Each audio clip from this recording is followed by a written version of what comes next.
Hello, everyone, and welcome again to another Teacher Joseph podcast. Well, autumn is almost upon us. October begins, I think, in a few days. Yes, today is the 26th of September. So autumn is coming, and that's a great time to review what you've been doing in the month of September. I do understand, of course, that for many of us, including myself, there'll be little gaps there and things that we feel uncomfortable with. And statements like, oh my God, I've done nothing. Oh my God, I haven't done my homework.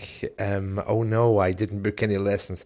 Whatever it is, it's time to be a little bit reflective. Time to perhaps show people, including your teacher, that you're serious about learning. If you find that you're always lagging behind and you can't really get yourself going, it could just mean that you need to change your schedule, change your teacher, get a teacher if you don't have one, or reassess how much you can do alone. For me personally, it's a great time to get into the garden. I've been in the garden this morning, taking out the weeds and watching the plants grow. All the plants need is a little bit of sunshine to get them going. And I firmly believe that all students need is a little bit of encouragement. Many students look at the task before them and they think, oh no, I can't do this.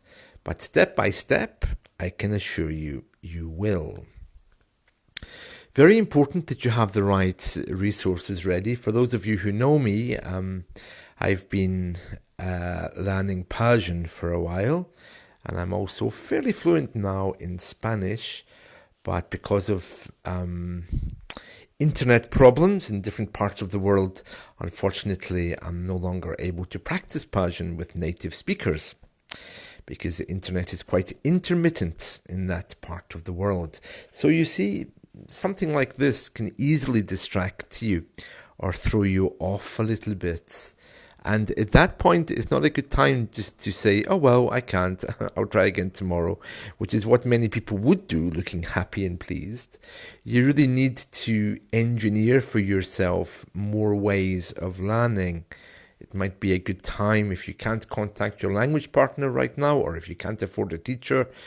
Go back to the books that you bought, review why you're learning in the first place. There's all kinds of things to be considered there, but it's not a time to let your guard down.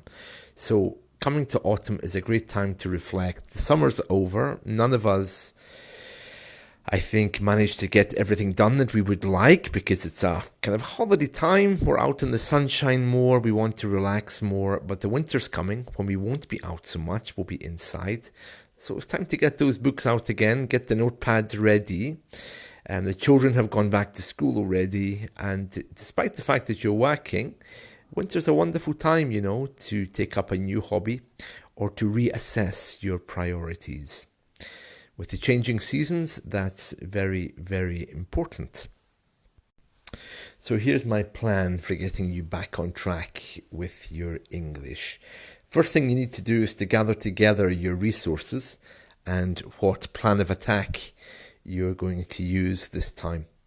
So if you've been perhaps reading English books or on and off and everything else and not doing so much, what's more important for you today? Speaking, writing, listening, or reading? And let's try to make that a priority for the next month, whichever one of those is one that you can fully relate to. If it's speaking, put the books away, get yourself a language partner. If it's writing, then get onto an IELTS site and start writing essays or keep a diary. If it's reading, well, treat yourself, buy yourself a new English book. And if it's listening, do get in front of the TV with some subtitles and voices in English to get started on that. But it's a great time to review and get started again. So just take a moment to assess what your priorities are. There's no point bringing a book and notepad to the table if you want to speak. Likewise, there's no point calling up language partners at every moment if you're wanting to pass a writing exam or get a higher score in the IELTS. So, first things first, what's my priorities today with learning? Secondly, what resources do I need? And put them in front of you. Make sure they're in a place that you're going to see them. That could even just mean changing your computer browser to whatever language it is that you're learning. In this case, English, for example. In my case, Spanish. There's no way I'm going to put my computer browser in Persian. As much as I love Persian, I'm just not there yet. So in Spanish would be fine for me. So these are the kind of things you need to do. Make it there in front of you. As I always say to people, who are looking to find a mate. There's a lot of that around at the moment, I think, especially with my friends. There's many people looking to find a boyfriend or girlfriend. And I always tell them, well, if you're looking to meet someone, make space in your life for them. Empty out a drawer or a cupboard where they can keep their clothes when they come to see you. If they have a pet, buy some pet food ready for when the dog comes. Yeah, it's a little bit hopeful there, I think. But the point is the same, and that is that you need to make space for what it is that you want to appear. You have to get ready for it coming. Okay, so whether it's a language partner, whether it's pen and paper, or getting yourself a new book, have something ready there to work with and have it in front of you so that you're ready to embrace it. That's all from me. Have a wonderful day and we'll talk again soon. Oh dear, it's looking out at my garden.